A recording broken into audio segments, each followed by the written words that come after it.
à recevoir une lettre d'amour. On peut voir les mains? Ah, une lettre d'amour. Je disais donc. Allô. Revenons. Je disais donc combien d'entre nous ont la chance ou de l'opportunité de recevoir un jour une lettre d'amour. Ok. Je vais... Revenons alors. Je vois des mains, merci beaucoup. Je vais vous raconter un épisode.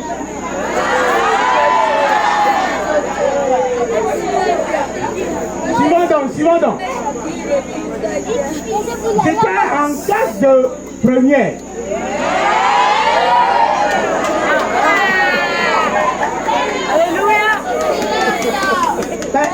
Si vous commencez déjà pas crier, je ne pourrais pas. Je ne peux plus continuer pour terminer mon histoire. Écoutons, à la fin, nous aurons tout le temps de rire. Alors je disais donc que j'étais en classe de première. Et un jour, une fille, vous savez, quand on vient en classe, il y a toujours plusieurs catégories. Le chef de pan nous a donné des catégories. Nous disons que dans les classes, il y a le groupe, il y a la catégorie des intellos. Eux, pour eux, c'est toujours leur cahier, leur livre. Ils n'ont rien à faire d'autre. Il y a la catégorie des ambianceurs qui chaque fois mettent toujours de la pagaille. Il y a la catégorie des gens qui passent toujours visiblement. C'est-à-dire que soit ce sont des filles qui sont belles, qui aiment se faire remarquer, ou bien des garçons qui sont des fumeurs. Et voilà que une fille s'approche de moi et me dit: j'ai une lettre pour toi. J'ai pris la lettre et je suis allé la lire tranquillement le soir à la maison. Et c'était une lettre d'amour, une déclaration d'amour. Alors, le lendemain, quand je suis revenu à l'école, je me suis approché d'elle pour lui dire que j'ai beaucoup apprécié la lettre, mais que malheureusement, mon éthique ne me permet pas d'avoir cette relation qu'elle voudrait de ma part.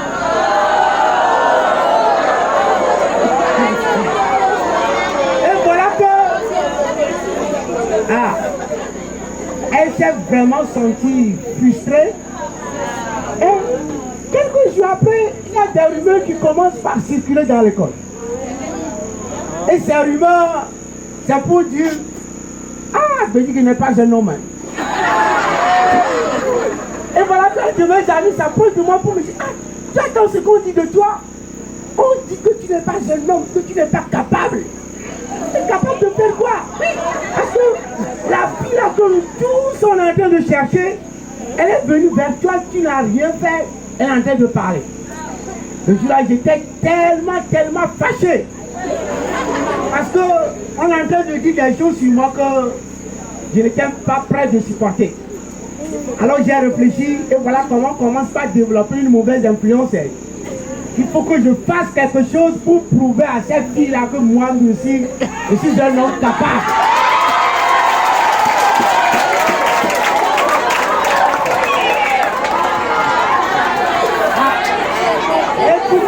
Écoutons. Alors, j'ai commencé par établir ma stratégie. Dans l'école, j'ai repéré une autre fille qui était plus belle que celle-là. Et je me suis dit donc, pour pouvoir bien la narguer, il faut que j'arrive à faire la cour à cette fille-là et la voir à mes côtés. Or, la fille que j'ai ciblée, elle était à la fois très belle, mais pas plus belle que ma femme actuelle. Hein.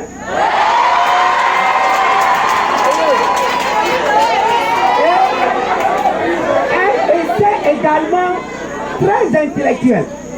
Elle était première dans sa classe aussi. Alors, j'ai réfléchi Et moi aussi, je me suis mis à écrire une lettre d'amour. Alors, j'ai passé toute la nuit à écrire la lettre. Avec toute ma connaissance pour que la connaissance, quand elle va lire, qu'elle sache que véritablement, elle a quelqu'un en face d'elle. Alors, le jour où je me suis bien préparé pour aller la voir. Et comme on se connaissait déjà, parce qu'on était de différentes classes, mais on était chacun de son côté, les premiers, bon, on parlait.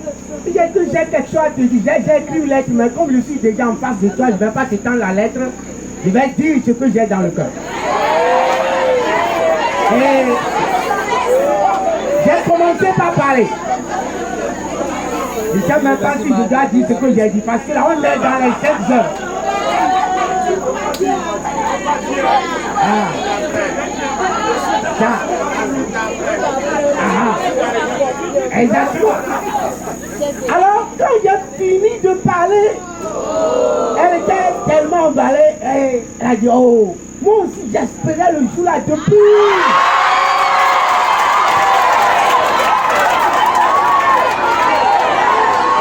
Oh, écoutez. Et quand je suis revenu à la maison avec toute la joie, je me suis approché de ma maman avec qui je partage beaucoup de choses. Et je lui ai dit que voilà, il faut m'en faire quelque chose pour pouvoir la narguer. Je suis allé courtiser une autre fille pour être présentable à toute l'école. Et la mère, ma maman m'a sorti un verset. Un verset que j'aimerais que nous tous, nous puissions prendre nos Bibles pour lire ce verset-là.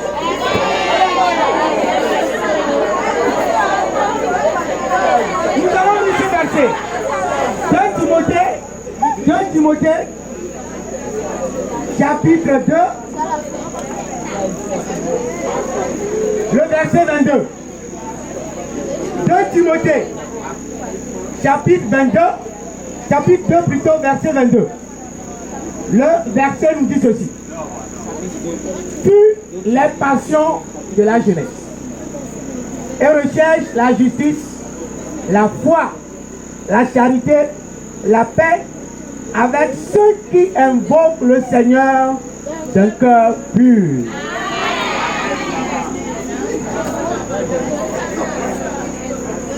Mes amis, quand elle m'a lu ce verset, ça m'a beaucoup fait penser, réfléchir. Comme je l'ai dit, nous sommes dans nos écoles, dans des lieux de travail. Et parfois, à cause de l'influence qu'on exerce sur nous, nous sommes amenés à faire des choses qu'au prime abord, nous n'étions pas d'accord pour les faire. Parce qu'on dit de toi, tu es une fille, pas capable. Tu es un garçon, pas capable. Tu ne sais pas faire ceci. Tu n'es pas dans le mouvement. Tu ne sais pas t'amuser. Tu ne sais pas faire ceci ou cela. Tu veux démontrer que toi aussi, tu peux faire. Et quand nous lisons ce verset, il y a 3 choses qu'il faut retenir. La première, c'est pur, que j'appelle l'art de pur. Pur, les passions de la jeunesse. Un chrétien, surtout pour nous les jeunes, c'est un chrétien qui a l'art de pur dans les relations entre ou bien avec l'autre sexe. Parce que c'est un des moyens par lesquels l'ennemi passe pour vraiment nous nuire. Et je suis sûr que plusieurs d'entre nous ici, là, que ce soit côté fille ou bien côté garçon, nous avons de petits amis, de petits copains. Et que ce camp où nous sommes venus, des gens ont des agendas cachés. Où à travers le portable, les messages, tout, on se donne des rendez-vous. Le grand Napoléon dit quelque chose. En amour, le courage c'est la fuite. Je répète, En amour, le courage, c'est la fuite. Quand tu dis, je vais faire, pour te montrer que je suis fort, je vais montrer, je vais résister, je vais être avec elle, avec lui, rien ne va se passer. Mon frère, ma soeur, Samson est tombé. David est tombé. Salomon est tombé. C'est pas toi qui vas résister. C'est pour cela qu'on vous dit, n'allez pas sur ce terrain-là. Consacrez-vous à vos études. Consacrez-vous à faire ce que l'Éternel demande de votre part. Et quand vous fuyez les passions de la jeunesse, que ce soit la sexualité, que ce soit la frivolité, que ce soit les jeux, les mauvaises compagnies, les danses, aller dans les boîtes de nuit ou autres, Dieu sera avec vous pour donner une bonne et très meilleure récompense. Amen. Et c'est ce qu'on veut de vous, que vous soyez des jeunes qui ont l'âge de pur. Parce que nous le disons dans notre vernaculaire, il y a un proverbe qui dit bon, à toi,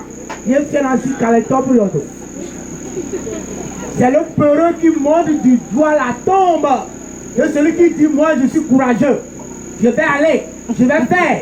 Tu vas tomber et ton avenir sera brisé, tes projets seront anéantis. La deuxième chose, c'est quand on fuit, il faut s'attacher à quelque chose. Et le verset nous dit quoi? Qu'il faut rechercher la justice, la paix, tout ce qui on a comme les bienfaits du Saint-Esprit, les fruits du Saint-Esprit doivent être manifestes dans notre vie. Et c'est en cela que nous vous prions, chers jeunes. C'est nous qui sommes l'église de demain, mais aujourd'hui également, nous sommes déjà une base assez solide pour notre église. Et nous devons rechercher cette justice-là. Être prêts à pouvoir nous accrocher à ce que l'Éternel demande de notre part.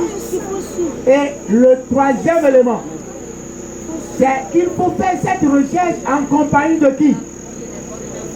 En compagnie de qui? Avec ceux qui invoquent le Seigneur d'un cœur pur. Ceux qui invoquent le Seigneur d'un cœur pur. Et c'est pour cela qu'on doit préférer rester entre nous-mêmes les jeunes comme nous sommes en train de le faire ici pour ce temps. On doit préférer revenir pour pouvoir demeurer constamment au sein de l'église. Parce que notre place, c'est dans la vie, les activités, les choses de ce monde que l'Éternel donne. Et en cela, nous devons véritablement aimer cette église que Dieu nous a donnée. J'ai l'habitude de dire que quand nous lisons dans Genèse chapitre 1er, Dieu ne dit pas faisons l'homme afin qu'il ressemble à Cristiano Ronaldo. Il n'a pas dit faisons l'homme à l'image de P-Square ou bien de Ali James ou bien de qui? Non. Mais tu as dit faisons l'homme à notre image. Nous devons chercher à véritablement ressembler à Dieu dans notre comportement. Et c'est en cela que nous, adventistes du 7e jour, nous devons faire la différence. Faire la différence à travers notre comportement, notre manière d'être, notre manière de parler et surtout l'influence que nous exerçons sur les autres à côté de nous. Cela rejoint la première question, quelle influence j'exerce sur celui ou celle qui est à côté de moi? Et mon désir, c'est que nous puissions effectivement,